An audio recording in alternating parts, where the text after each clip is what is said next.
ना, मला ती माणसं आणायची होती, ती त्या प्रचारामध्ये बिचारे गुंतलेत, त्याच्यामुळे मला इथे त्यांना बोलवता नाही आलं. 5-5 हजाराला मतं विकतायत. मी फक्त 2-3 माणसांची फक्त तुमच्यासमोर नावं घेतो, बाकीचे तर आता येतील.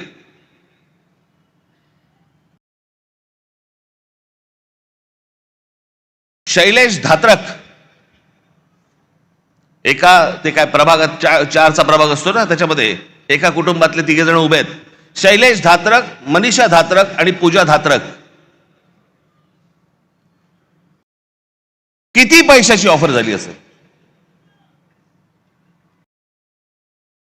तुम्ही कल्पना पण नाही करू शकत. म्हणजे काय लेवलचा बाजार मांडला या लोकांनी, तुम्हाला अंदाज येईल.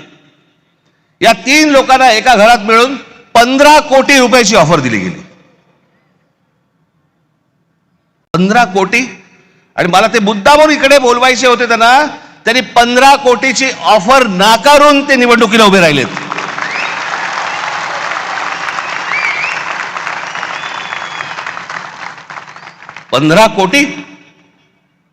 पंधरा कोटी रुपयाची ऑफर नाकारणारे कुठे आणि 5-5 हजार रुपयामध्ये मतं विकणारे कुठे.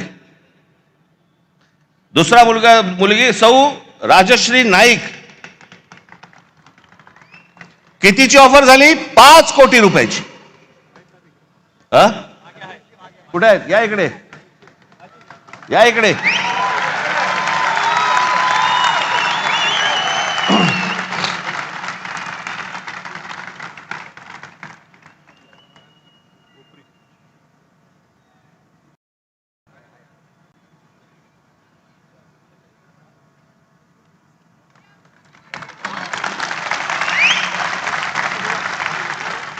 पाच कोटीची ऑफर झालेली गोष्ट नाकारणारी आहे. हे महाराष्ट्राचं स्वाभिमानी रक्त.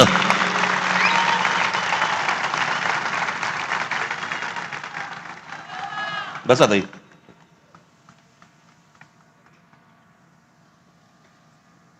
सुशील आवटे,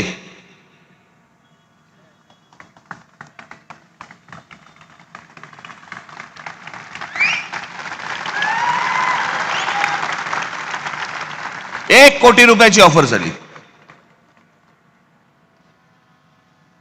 नाकारले. अजून बरेच जण आहेत.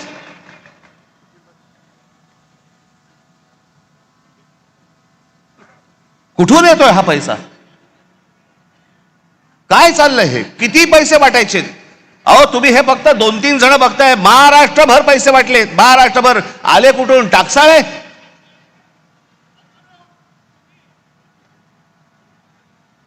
कोणाला 5 कोटी, कोणाला 10 कोटी, कोणाला 15 कोटी, कोणाला 1 कोटी, 2 कोटी. काय बघायलाच नको.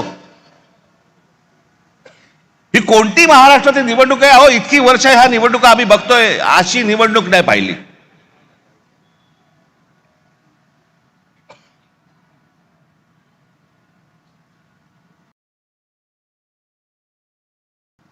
काही लगामच नाही या लोकांना. बिनदास जे काय हवंय ते करायचंय. कोर्टात जाऊन काय उपयोग नाही, पोलिसात जाऊन काय उपयोग नाही, कुठेही तुम्हाला जाऊन उपयोग नाहीये. बस आमची मर्जी. बदलापूरला आमच्या महाराष्ट्र नवनिर्माण सेनेने त्या बाईच्या मुलीचं, एक लहान मुलगी जिच्यावरती बलात्कार झाला, तिचं प्रकरण जेव्हा बाहेर काढलं, त्यातला जो मुख्य आरोपी होता, काही कारण नसताना पोलिसांकडनं त्याला एन्काउंटर केला गेला, मारला, त्याला ठार मारला. का? कशासाठी? या नराधमांना ठार मारले पाहिजे, त्याच्याबद्दल वादच नाहीये. एन्काउंटर मध्ये ठार का मारायचा होता? काही गुपित होतं का? जर ते बाहेर पडलं असतं काही प्रॉब्लेम होता का? आणि त्याच्यातला जो आरोपी होता आपटे नावाचा, त्याला भारतीय जनता पक्षाने काल स्वीकृत नगरसेवक म्हणून स्वीकारलं. आमच्या अविनाश जाधवने धमकी दिली.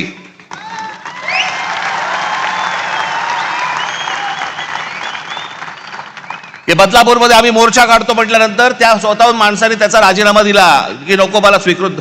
हिम्मत कशी होते यांची द्यायची? एका लहान मुलीच्या बलात्काराच्या प्रकरणामध्ये सह आरोपी असलेल्या माणसाला स्वीकृत नगरसेवक पद देण्याची यांची हिंमत कशी होते याचं कारण तुम्हाला गृहीत धरलेलं आहे. कोण तुम्ही?